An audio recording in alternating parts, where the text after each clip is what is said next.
बिस्मिल्लाहिर्रहमानिर्रहीम।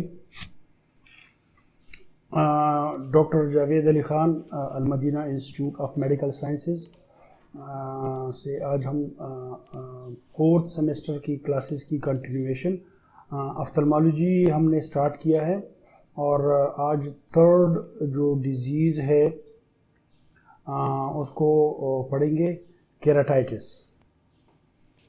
ठीक है। जिस तरह हमेशा नाम को सोच के आप लोगों को आइडिया हो जाता है और हो जाना चाहिए, तो केराटाइटिस जो है is the inflammation of the cornea. Cornea क्या चीज़ है? The cornea is the dome shape window in the front of the eye. तो मतलब जो फ्रंट पे डोम शेप्ड है, तो बिल्कुल आई के फ्रंट पे ये है। ठीक है। और इसकी थिकनेस जो है वो राउंड अबाउट 0.5 मिलीमीटर है। ठीक है। और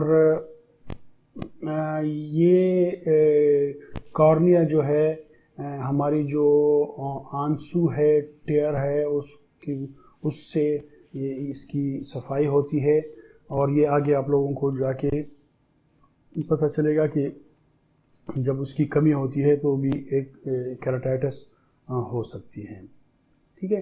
तो केराटाइटिस सिंपली जो है हमें आइडिया होना चाहिए कि इन्फ्लेमेशन ऑफ कॉर्निया जो है उसको हम केराटाइटिस बोलेंगे। टाइप्स पे हम आते हैं कि कौन कौन से टाइप्स हैं।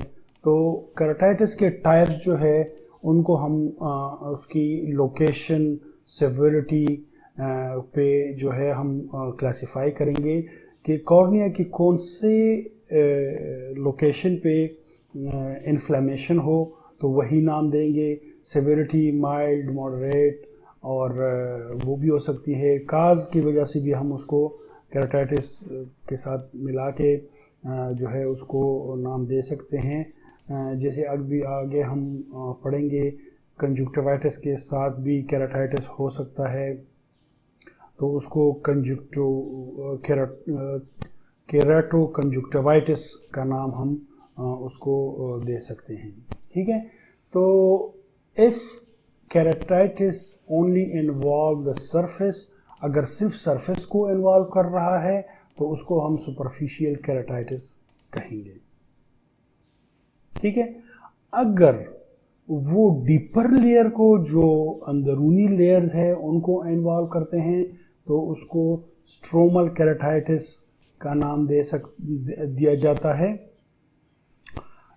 इसी तरह मतलब केराटाइटिस जो है ये बाइलेटरल भी हो सकता है और यूनिलेटरल भी हो सकता है। मींस के एक आंख में भी एक आंख को भी इफ़ेक्ट कर सकता है और दोनों आंखों को भी ये इफ़ेक्ट कर सकता है। सेवेरिटी के लिहाज से इसको हम क्लासिफाइड करेंगे माइल्ड, मॉडरेट और सेवर। माइल्ड कम जो होता है, जो यूजुअली 1-2 दिन में ख़ुद ब खुद ठीक हो जाता है। मॉडरेट अगर दरमियानी दर्जे का हो। सिवियर तो बहुत ज़्यादा इन्फेक्शन जब हो जाए, इन्फ्लेमेशन जब हो जाए कॉर्निया की, तो उसको फिर हम सिवियर का नाम दे सकते हैं। इसके अलावा जो है अगर इसके साथ, जिस तरह भी ऊपर मैंने बताया कि अगर आँख का कोई और हिस्सा और पार्ट उसके साथ इन्वॉल्व होता है, जैसे कि ऊपर मैंने आप लोगों को बताया कंजक्टिवा को अगर इन्वॉल्व करता है तो उसको केरेटो कंजक्टिवाइटिस जो है वो नाम दिया जाएगा। अगर यूरा को इन्वॉल्व करता है तो केरेटो यूवाइटिस का नाम उसको दिया जाएगा। ठीक है। मतलब अगर जो भी ऑर्गन उसके साथ इन्वॉल्व है तो वही नाम उसके साथ ऐड कर दिए जाएगा। हाँ, ऊपर हमने बताया कि यूनिलेटरल और बाइलेटरल ये हो सकता है। यूनिलेटरल मीन्स कि अगर आपके एक आंख में ये है तो ये इसको हम यूनिलेटरल कहेंगे। अगर दो आंखों में है तो उसको बाइलेटरल केराटाइटिस कहेंगे।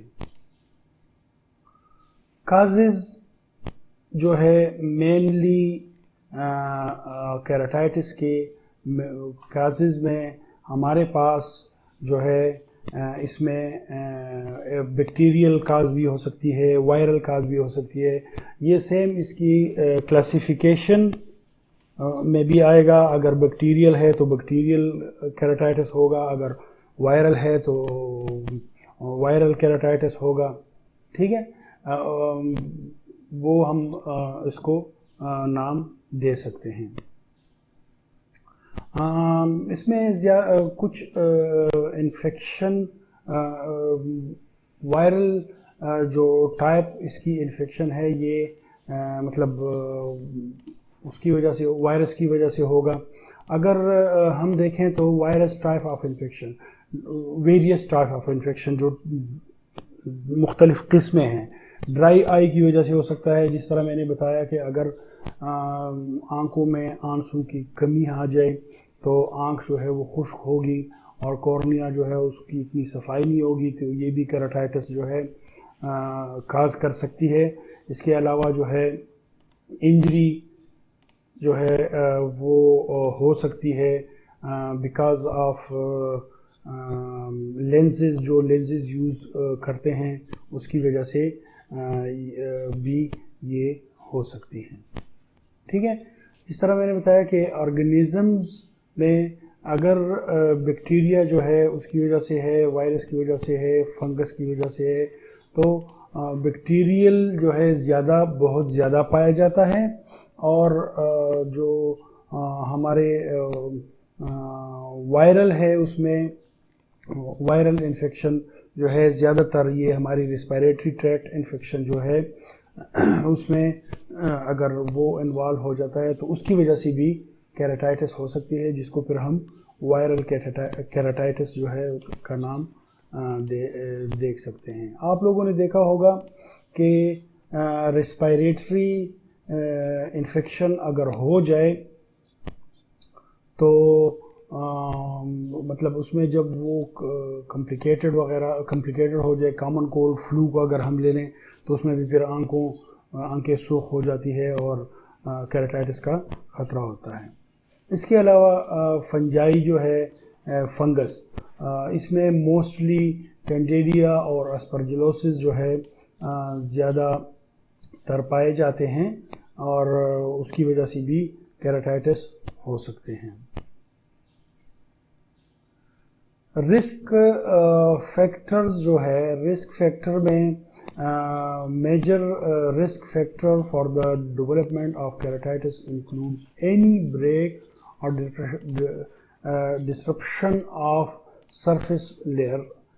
मतलब वही बात बनती है कि जब सरफेस लेयर जो है कॉर्निया की, उसकी डैमेज होने की वजह से वो हो सकती है, जो मैंने आप लोगों को बताया भी कि जो कॉन्टैक्ट लेंसेज है उसकी वजह से ये हो सकती है।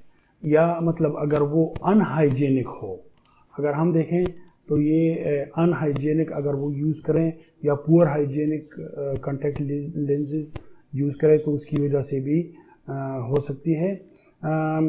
या जिस तरह मैंने शुरू में बताया कि क्वांटिटी ऑफ टीयर्स जो है वो कम हो जाए तो उसकी वजह से भी हो सकती है। या इम्यूनी सिस्टम की जो डिज़ीज़ है हमारी, एड्स हो गया, डायबिटीज़ हो गया, क्योंकि उनका इम्यूनी सिस्टम कम होता है तो इसकी रिस्क ऑफ इन्फेक्शन जो है वो बढ़ जाता है। साइन सिम्टम्स जो है वो उसमें eye pain, blurred vision, photophobia, tearing and eye redness. Eye pain समझ मेरे ख्याल में सबको आ रही है। ब्लर्ड विजन जो क्लाउडी विजन है, जिस तरह हमने कैटरेक्ट में पढ़ा था, इसमें भी क्योंकि लेंस जो है वो हमारा कॉर्निया जो है वो इन्फ्लेम होता है, तो इसलिए हमें ब्लर्ड विजन जो है वो हो सकती है। इसके अलावा फोटोफोबिया, तो सूरज में जाने से भी इंसान को डर लगता है। मतलब जब वो सूरज में जाता है तो आंखें खोल नहीं सकता। फोटोफोबिया मीन्स कि रोशनी से जब डर लगता है। Photo means Roshni and phobia means डर। टीयरिंग एंड आई रेडनेस, मतलब आंसू ज़्यादा हो सकते हैं और आई रेडनेस जो है, आंखें जो है वो सुर्ख हो सकती हैं। ये थोड़ा सा मैं यहाँ पे आप लोगों को बता दूँ कि डिपेंड करता है कि कौन सा है। माइल्ड में आपको माइल्ड सिम्टम्स मिलेंगे, मॉडरेट में आपको मॉडरेट सिम्टम्स मिलेंगे, और सीवियर में फिर आपको सीवियर सिम्टम्स जो है ऑफ केराटाइटिस वो आपको मिलेंगे। मरीज जो प्रेजेंट करेगा तो माइल्ड, मॉडरेट और सीवियर सिम्टम के साथ वो आपको प्रेजेंट कर सकता है। हाँ, इसके अलावा जो है अगर हम देखें तो एज वाइज, जिस तरह मैंने कहा था कि कैटरेक्ट में जो है ज़्यादातर वो कंजेनिटल की बात हमने की थी, तो इसमें बच्चों में भी केराटाइटिस के बहुत ज़्यादा चांसेस होते हैं, या ओल्ड एज। तो बात वही बनती है कि बच्चे जो है वो इतना हिफाजत नहीं कर पाते अपने आँखों की। जो ओल्ड एज के लोग होते हैं वो भी इतना नहीं कर पाते अपनी आँखों की हिफाजत, इसलिए उनमें चांसेस बहुत ज़्यादा होती है। इसलिए जो है हमें मेडिकल हिस्ट्री, इसके साथ साथ हमें मेडिकल हिस्ट्री जो है उस पर भी फोकस करना चाहिए कि आया आपका पेशेंट जो है वो डायबिटिक तो नहीं है, या कोई और इम्यूनी जो सिस्टम है उसके डिजीज़ जिस तरह एड्स वगैरह हो गई उसमें तो इन्वॉल्व नहीं है। डायग्नोसिस के लिए हमें सबसे पहले तो डिटेल हिस्ट्री, जिस तरह मैंने टॉप पे बताया कि हमें पास्ट हिस्ट्री को भी फोकस करना चाहिए।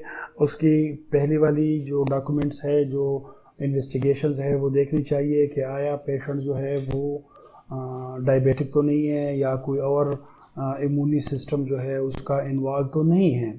इसके अलावा फिर हम उसको स्लिट लैम्प के ज़रिए डिटेल एग्ज़ामिनेशन होनी चाहिए, जिसमें हमें कॉर्निया जो है वो नज़र आएगा, और स्लिट लैम्प के ज़रिए डायरेक्टली हम उसको देख सकते हैं कि आया मतलब कौन सा वो जो है पार्ट ऑफ कॉर्निया जो है वो इन्वॉल्व है, तो हमें ट्रीटमेंट में बहुत आसानी होगी। इसके अलावा जो है हम अगर ये पता लगाने के लिए कि ये बैक्टीरियल है या वायरल है, तो उसके लिए कुछ ब्लड टेस्ट वगैरह, फंगल है उसके लिए कुछ ब्लड टेस्ट जो है वो करनी पड़ेंगी। फॉर एग्ज़ाम्पल कल्चर जो है वो करना पड़ेगा, और इसके अलावा जो है अगर माइल्ड है तो उसको हम आई ड्रॉप्स, अगर बैक्टीरियल है तो एंटीबैक्टीरियल देंगे, वायरल है तो एंटीवायरल देंगे। उसी हिसाब से अगर फंगल है तो एंटी फंगल आई ड्रॉप्स या आई ऑइंटमेंट्स जो है वो उसको एडवाइज करेंगे। ये तो ट्रीटमेंट भी तकरीबन हमने कर ली है, और इसमें अगर हम देखें तो ट्रीटमेंट में डिपेंड ऑन डायग्नोसिस, जिस तरह ऊपर मैंने बताया कि ट्रीटमेंट में जो है ये डिपेंड करेगा हमारे काज पे, आया ये बैक्टीरियल है, ठीक है, या वायरल है या फंगल है, तो उसी हिसाब से इनको ट्रीटमेंट देंगे। और इसके अलावा जो है अगर पेन है तो मतलब हम कुछ ओरल मेडिसिन जो है वो भी इसमें हम दे सकते हैं। अगर सिवियर कंडीशन है तो इवन हम इसमें इंट्रावेनस एंटीबायोटिक, अगर बैक्टीरियल है तो एंटीबायोटिक दे सकते हैं, या इसके अलावा अगर सिवियर है तो इसमें स्टेरॉइड्स के जो आई ड्रॉप्स या आई ऑइंटमेंट है वो भी इसमें प्रिस्क्राइब कर सकते हैं। और इसके अलावा पेशेंट की एजुकेशन जो है वो बहुत ज़रूरी है, और उनको मतलब कहना चाहिए कि आँखों को साफ़ रखें, और उसको अगर वो कॉन्टैक्ट लेंसेज यूज़ कर रहा है तो उसको कॉन्टैक्ट लेंस के हवाले से बताना चाहिए कि कॉन्टैक्ट लेंसेज जो है उनकी स्टेरिलाइजेशन और ये उनको एजुकेट करना चाहिए। अगर पुअर हाइजीन है तो ये भी पेशेंट के साथ डिस्कस करना चाहिए। मेरे ख्याल में कैटरेक्ट के हवाले से इतना ही काफ़ी है। किसी का कोई क्वेश्चन हो तो वो कमेंट्स में कर सकते हैं। तो 4th ईयर के स्टूडेंट्स को काफ़ी मतलब डिटेल से ये चीज़ समझ आनी चाहिए। डिज़ीज़ और ये केराटिटिस जो है ये बहुत इम्पॉर्टेंट टॉपिक है, और इसको सही तरह समझ लेना चाहिए। अभी लास्ट एग्ज़ाम अगर हम देखें तो उसमें भी ये टॉपिक मौजूद था। कोई भी क्वेश्चन हो कमेंट में पूछ सकते हैं। अल्लाह आपका हामी व नासिर हो। अल्लाह हाफिज़।